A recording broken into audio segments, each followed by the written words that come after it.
Jai Gurudev, so how do the youth respond to this wisdom and can this passion inspire the next generation? Oh yes, today's youth are not shallow, they are just searching for depth. Gurudev's way of sharing this passion is not a old school renunciation, but as freedom from anxiety, comparison, and validation. That resonates deeply in Yes Plus courses. Youth say, I feel I can breathe again. They learn to set goals without obsession and connect without addiction. This passion becomes empowerment when the fire of clarity burns. They rise not just in careers but in consciousness. How can world leaders, political, corporate, and academic use this principle for inclusive prosperity? This passion in leadership is not passivity, it is vision beyond ego. A leader rooted in this passion is fearless, unbiased, and not driven by applause or agenda. Such a leader listens better, decides wisely, and inspires trust. Gurudev has guided many global forums from the UN to Davos to conflict zones, always with the same essence be centered in the self, and the world will center around you. Abundance created this way lasts for generations. Have you seen a moment with Gurudev where this teaching manifested in real life? Yes, many, but one moment stays with me. Once after a major international program, Gurudev walked into a quiet hall and just sat in silence, no fanfare, no need to be congratulated, just deep peace. I realize he gives us 100% but carries 0% baggage. That is dispassion. And guess what? The very next day, global donors, volunteers, and dignitaries poured in with more support than ever. When you are empty inside, the universe rushes in. Is there a mantra or shloka that encapsulates this wisdom for daily remembrance? Yes, one of the most powerful mantras is from the Isha Upanishad. Is Tena Tyakatena Munjita Ma Grada Kasya Vidya Dhanam. That is, take delight in renunciation. Do not covet. From whom does this wealth truly belong? This is the heart of a Vedic dispassion. Enjoy the world, but without grasping. That awareness brings a joy that is independent of possessions. Chanting this daily rewires the mind into effortless contentment and divine trust. In closing, what would you say to someone struggling between wanting more and wanting peace? I would say you don't have to choose. Start with peace, and you will receive what is true, what is truly yours. Gurudev's path is not denial; it is wisdom. He never says don't achieve. He says don't lose yourself while achieving. That one line changed my life. Begin with the breath, anchor in meditation, and observe. Peace is not an absence; it is a presence. From that space, right abundance will find you.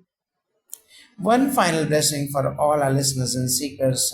May the lamp of dispassion be lit in your heart. May you walk this world with the grace of non attachment and fearless love. And may the abundance of inner stillness shower into your outer life as clarity, purpose, and harmony. And may the wisdom of the rishis and the smile of the Gurudev walk beside you always, Jai Gurudev. Thank you both. We close with gratitude, stillness, and a prayer that this wisdom echoes to every seeker, leader, and child and home. Let the fragrance of dispassion guide your path, and may abundance follow like a shadow, quiet, certain, and eternal. Jai Gurudev.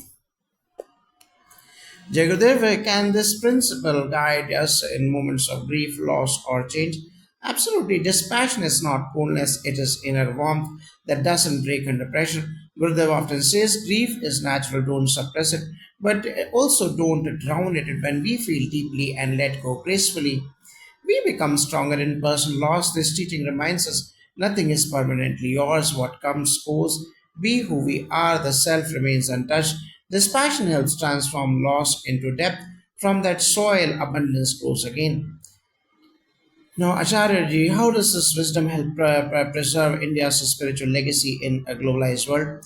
India's gift to the world is not technology or GDP, it is Brahmagyan, the knowledge of the self. In today's global churn, dharmic systems of Upanayana, Agnikaryam, Yagyas, and Gayatri Japa must be preserved, but not as rituals alone. Gurudev reawakens their essence. This passion is their soul. Without it, they are shells. With it, they are vehicles of liberation. In every art of living, ashram, Veda, Pathshala, or Yajna hall, we see this legacy breathing again. Now, how do you see Gurudev's wisdom influencing education systems worldwide? More schools now invite meditation, breath work, and silence into classrooms. Gurudev once said, Knowledge is not just in books, it is in being centered. Education today needs emotional intelligence, intuition, and resilience, all gifts of dispassion. Imagine children who don't crave validation but express from depth. That is real education through programs like Yes. For schools, this wisdom is no longer esoteric, it becomes mainstream.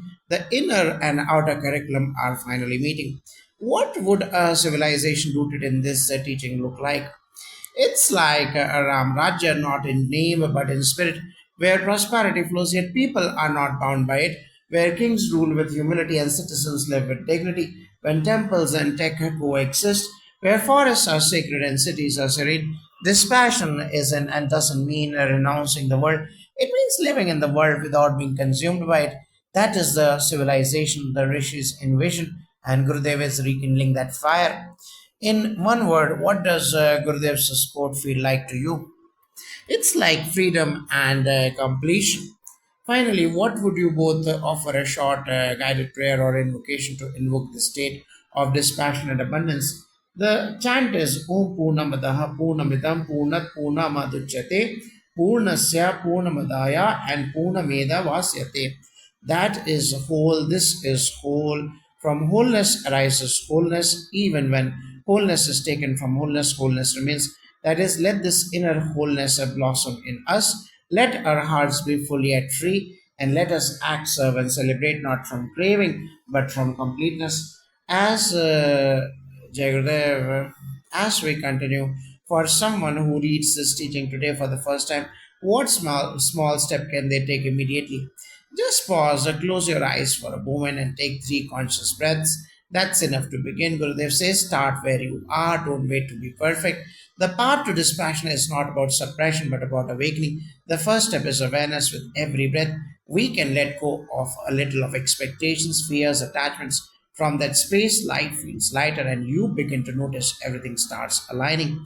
Now, Acharya for scholars, thinkers, or leaders seeking intellectual clarity, how can they interpret this teaching? They can reflect on the cyclic nature of prosperity and detachment in Vedantic thought. This is the principle of samvatvam, of equanimity. Think of the ocean, it is vast, full of waves, yet remains undisturbed in its depths. Similarly, the intellect can be active in the world, yet the buddhi, or the higher intellect, remains untouched. Gurudev's statement is not just poetic, it's deeply philosophical, echoing the Bhagavad Gita, where Krishna says, Yogastha Kuru Karmani, be established in yoga, then act.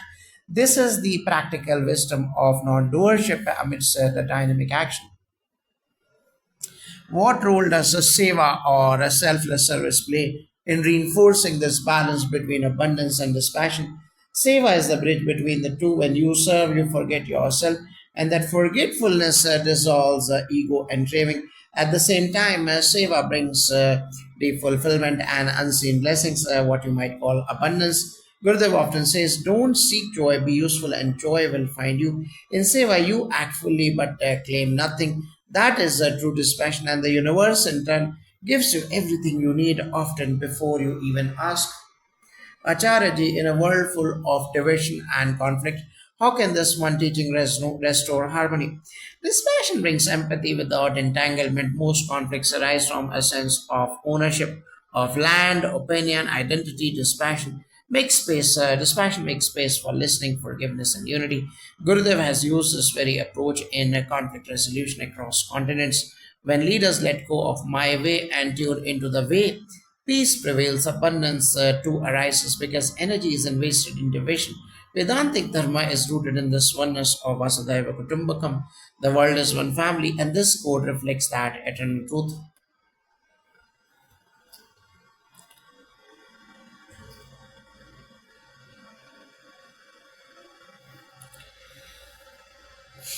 Jai Gurudev, so as we close, can you both offer a message of blessing not just to individuals but to humanity as a whole? Yes, may the light of contentment illuminate your path, and may your hands be active in seva, your breath steady in sadhana, and your heart vast in love. And may dispassion bring you intimacy with life, not detachment from it. And may you overflow with such joy that the world around you transforms. May humanity rise beyond fear, greed, and narrowness, And we live with honor, walk with humility, and act with wisdom. And may the fragrance of the rishis, the smile of the master, and the radiance of the self be your constant companions, Jagudev. And may we build a civilization where abundance is natural and dispassion is effortless, Jagudev. Jagadev, so what does this teaching mean for a householder, someone managing career, family, relationships, and responsibility? This teaching is a precious key for the grahastha or householder. Gurudev often says you don't need to renounce your home, just renounce your feverishness. When you live with dispassion, you begin your roles without getting entangled. You parent without controlling, you love without clinging, and you work without stress. Suddenly, life flows with grace and abundance of love, harmony, and even material resources finds you, and you become a center of strength and serenity for your whole family. Acharya how can this wisdom be integrated into ancient rituals like Sandhya Vandanam, Gayatri Japa, and Agni Karyam? These rituals are not mere traditions, they are technologies for tuning consciousness, but if done with attachment or pride, their essence is Lord. Dispassion purifies these practices. When you offer Gayatri Japa with dispassion, it becomes effortless illumination. When you do Agni without expectation, the fire carries your intentions to the divine, untouched by ego. Sandhyavandanam at sunrise and sunset is a meditative surrender, and dispassion doesn't empty these acts, it sanctifies them. What message would you like to give to teachers, counselors, and spiritual educators based on this insight? Teach not just knowledge but inner freedom. Let your presence embody this teaching. A student might forget your words but never forget how peaceful and free you were. Gurudev lives this whether he is speaking to 10 people or 10 million. His energy is the same of centered, abundant, dispassionate. He doesn't teach from pressure, he radiates it. That's what we must pass on a way of being. Be joyful, unattached, and deeply rooted in your own silence, Gurudev.